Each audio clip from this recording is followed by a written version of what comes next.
ఇంటికి తీసుకొచ్చాను. మహావీర్ జయంతి కదా, యూట్యూబ్లో అప్లోడ్ చేస్తాను.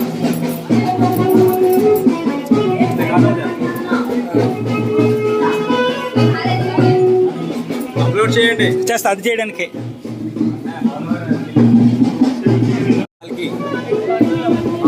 మహావీర్ గారు పాల్కి మా దేవుడు.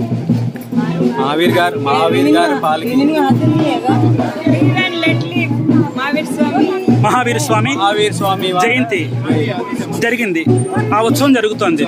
విగ్రహంలో